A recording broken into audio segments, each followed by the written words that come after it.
Hi guys, Nico here from the Body Consultants.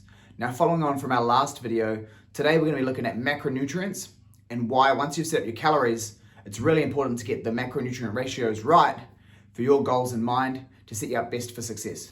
Okay, so when we're talking about macronutrients, what we're really talking about is the breakdown of our foods into those certain food groups or macronutrient types.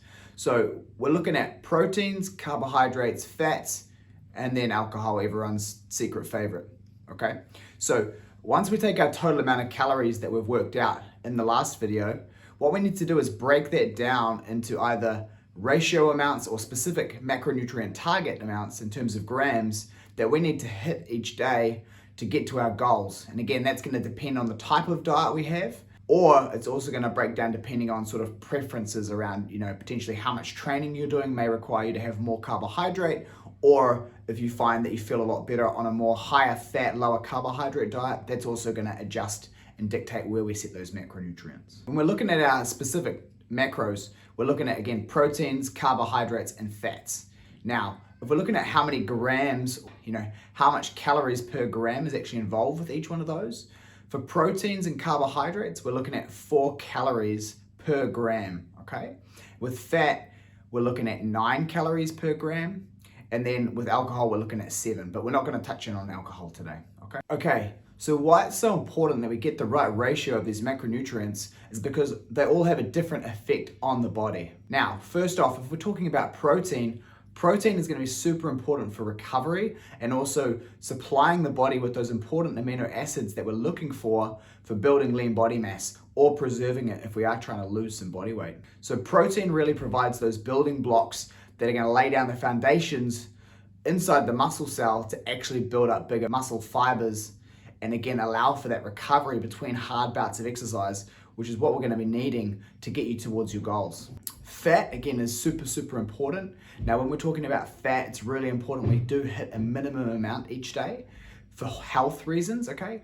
Now, the fats are going to be used inside your body not only as a storage form, but also they're really important for making things such as transporters, hormones, cellular membranes, and things like that inside the body. Lastly, when we're talking about carbohydrates are really used as a fuel source inside the body, especially for anaerobic exercise. So that your short bouts of exercise, things like our weightlifting and sprints and things inside the gym. Carbohydrates are super important for performance and recovery, both mentally and also physically. So it's really important, again, that we are getting enough carbohydrate in our diet based off the activity and the energy demand and requirements that we have. Unfortunately though, carbohydrates are generally the one that we're going to be adjusting the most when we are talking about changing your nutrition plan. Back to protein. When we're making recommendations with protein intake, this is the one where most people often fall short. Now, my suggestion would be that when you're setting up your protein target, we are aiming for somewhere between 1.6 grams and 2.2 grams per kilo of body weight as a baseline or a place to start with your protein goals. If you are a vegan athlete, or if you're dieting really hard, we may want to even start to push that number up even somewhere close to 2.7 grams per kilo of body weight. Again, that's going to come out of your total caloric goal.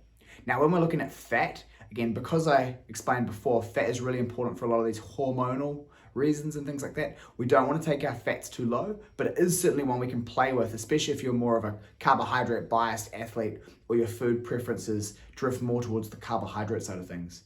Now, my minimum recommendation for fat is 0.5 grams per kilo, but I really like to try and keep most people closer to that 1 gram per kilo of body weight of fat, especially if you're a female, because again, the important roles it plays in hormonal balance and things like that. Now, lastly, carbohydrates. This is going to be the macronutrient that we do adjust and play around with the most, depending on how your activity levels are, what sort of performance drivers and recovery that you need. And again, just obviously optimizing, mental health and clarity and performance, both cognitively for work and then also inside the gym. Carbohydrates tends to be the one that I adjust last.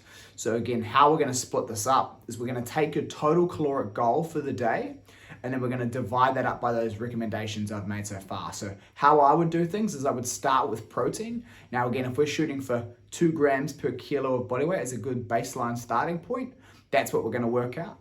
Then we're going to get that fat requirement. So we're going to take that, say 1 gram for the example of fat per kilo of body weight, and then take that a total amount in grams and also in calories.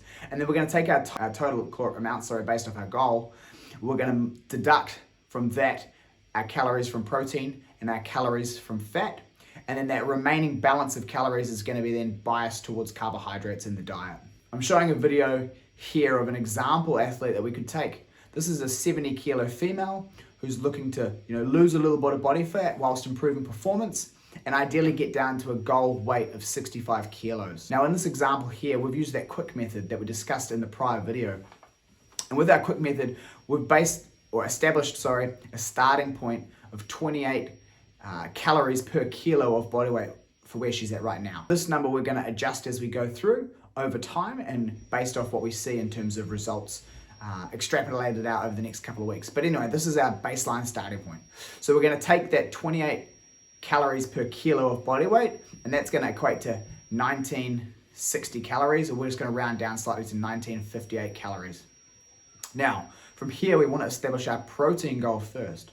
So we're going to do a nice simple 2 grams per kilo of body weight, which is going to equal 140 grams of protein, and it's going to equal 560 calories. Next, we're going to look at our fat. So we're going to again go 1 gram per kilo for baseline health reasons, especially being a female, and that's going to equate to 70 grams of fat each day, which is going to multiply out to 630 calories. Now, to figure out our carbohydrate intake for this particular diet, what we're going to do is we're going to take our 1958 calories, we're going to minus 560 calories for that protein we've already designated. Then we're going to take that 630 calories, which we've given to fat already, and minus that off our 1958 also. And then lastly, that leaves us with 768 calories, which is going to divide down into 192 grams of carbohydrate.